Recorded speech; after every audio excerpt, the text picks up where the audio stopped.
Assalamualaikum warahmatullahi wabarakatuh. Salam sejahtera untuk kita semua.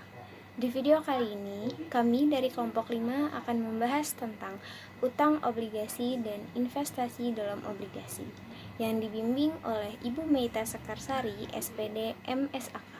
Sebelum melanjutkan ke materi, izinkan kami memperkenalkan diri dengan saya, Yunda Nur Prasasti, NPM 205080043, dan rekan saya. Perkenalkan, nama saya Yulistina Panjaitan, NPM 205080037. Kami dari Universitas Mitra Indonesia, kelas akuntansi sore. Materi pertama yang akan kami bahas adalah hutang obligasi. Obligasi adalah surat pengakuan hutang suatu perusahaan yang akan dibayarkan pada waktu jatuh tempo sebesar nominalnya. Penghasilan yang diperoleh dari obligasi berupa tingkat bunga yang akan dibayarkan oleh perusahaan penerbit obligasi tersebut pada waktu jatuh tempo. Selanjutnya adalah karakteristik dan jenis-jenis obligasi.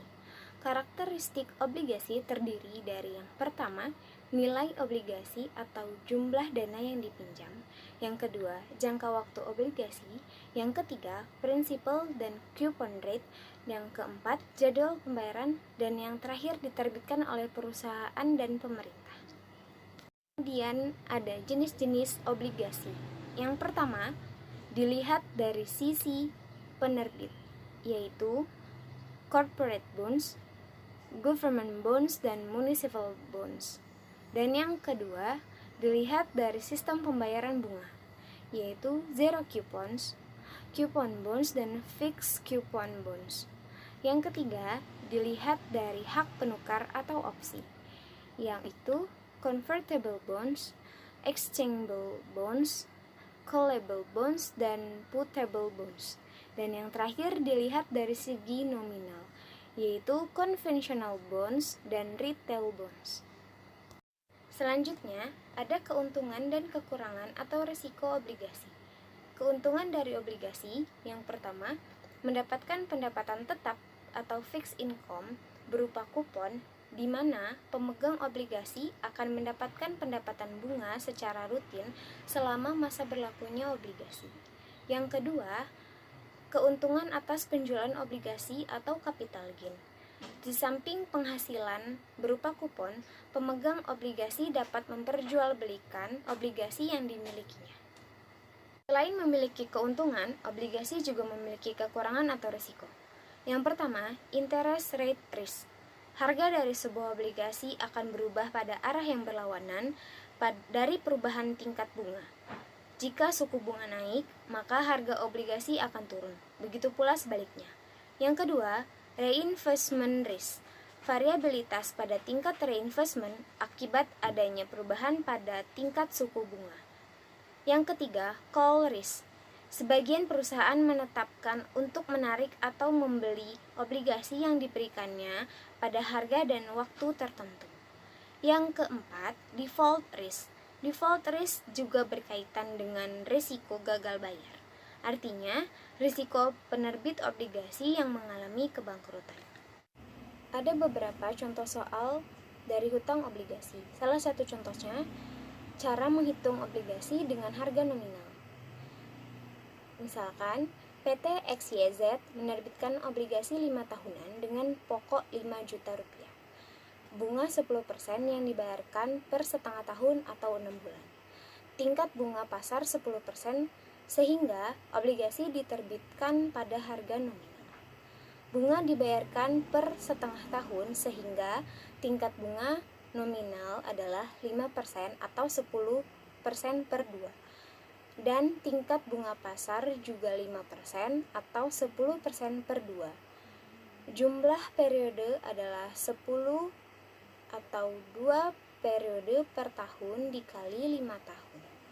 Untuk menghitung pembayaran bunga pada tiap periode, caranya mudah, yaitu imbalan bunga tiap periode sama dengan nilai nominal dikali tingkat bunga nominal per periode. Dari contoh soal di atas, nilai nominal obligasi adalah 5 juta rupiah dan tingkat bunga nominal adalah 5%. Jadi, 5 juta rupiah dikali 0,05 sama dengan 250 ribu rupiah. Maka, bunga yang dibayarkan di setiap periodenya adalah 250 ribu rupiah. Investasi dalam obligasi. Apa itu investasi dalam obligasi? Obligasi merupakan surat utang negara yang diterbitkan oleh entitas pemerintah atau perusahaan dengan jangka waktu yang telah ditentukan. Dengan memiliki obligasi, itu artinya negara atau perusahaan memiliki utang kepada kamu sebesar yang dijanjikan dengan waktu jatuh tempo yang telah disepakati. Selain itu, debitur dalam hal ini negara atau perusahaan akan membayarkan bunga atau kupon kepada kamu setiap bulannya. Investasi obligasi termasuk jenis investasi yang aman dan mumpuni. Jenis-jenis investasi obligasi. 1. Obligasi pemerintah. Obligasi pemerintah biasanya diterbitkan oleh Menteri Keuangan dan ditawarkan kepada masyarakat dengan tujuan mendanai APBN pemerintah. Obligasi pemerintah adalah suatu hutang yang sangat aman karena dijamin oleh perekonomian sebuah negara. 2. Obligasi tabungan. Selanjutnya ada obligasi tabungan yang dibeli investor, individu, dan inilah mengapa obligasi ini dikeluarkan dalam jumlah yang rendah agar terjangkau bagi individu. 3. Obligasi suku bunga tetap. Sama seperti namanya, obligasi ini menawarkan suku bunga dengan besaran yang tetap dan dibayar secara berkala sepanjang masa berlakunya obligasi. 4. Obligasi suku bunga mengambang atau yang disebut juga dengan Floating Rate Note (FRN) memiliki besaran bunga yang mengacu pada suatu indeks pasar. 5. Obligasi tanpa bunga. Obligasi yang dikenal dengan istilah zero coupon bond adalah obligasi yang tidak memberikan pembayaran bunga. Obligasi ini diperdagangkan dengan pemberian potongan harga dan pemegang obligasi akan menerima pokok hutang secara penuh pada saat jatuh tempo. 6. Obligasi inflasi. Obligasi inflasi adalah obligasi di mana nilai pokok utang pada obligasi akan mengacu indeks inflasi. Suku bunga yang akan didapatkan biasanya jauh lebih rendah daripada obligasi suku bunga tetap.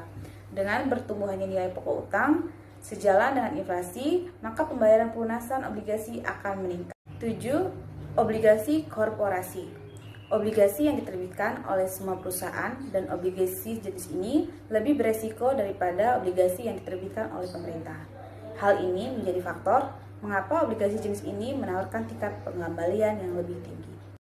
Mekanisme penerbitan obligasi di pasar keuangan global. 1. Lelang. 2. Penjaminan emisi. 3. Penerbitan khusus. Keuntungan dalam berinvestasi obligasi. 1. Memperoleh kupon secara berkala.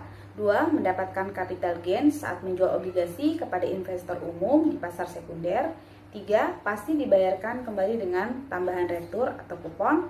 4. Keuntungan kupon obligasi lebih tinggi daripada bunga deposito. 5. Dapat dijadikan sebagai jaminan atau agunan. Kekurangan dalam berinvestasi dalam obligasi. Berikut ini beberapa kekurangan obligasi sebagai investasi yang perlu kalian ketahui atau pertimbangkan sebelum membeli investasi dari surat utang. 1. Risiko likuiditas terhadap obligasi swasta maupun pemerintah. Meskipun surat utang pemerintah lebih aman, tapi bukan nggak mungkin kalau obligasi ini liquid atau susah dijual kembali di pasar sekunder karena jarang ada investor yang mau. 2. Risiko maturitas yang lebih sering terjadi pada obligasi korporasi terkait masa jatuh tempo obligasi. Semakin lama jatuh tempo obligasi, semakin tinggi resiko tersebut. Cara menyiasatinya, investor bisa meminta maturitas premium atau surat utang yang jatuh temponya lebih pendek, misalnya 3 tahun. Ketiga, resiko default yang hanya terjadi pada obligasi korporasi. Berbeda dari SUN, obligasi korporasi nggak dijamin oleh pemerintah. Investor harus menyadari resiko default atau gagal bayar seandainya perusahaan mengalami kebangkrutan. Baiklah, kami rasa cukup sekian pembahasan materi dari kami.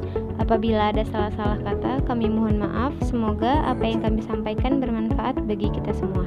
Saya akhiri pembahasan materi pada kesempatan kali ini. Lebih kurangnya saya mohon maaf. Wassalamualaikum warahmatullahi wabarakatuh.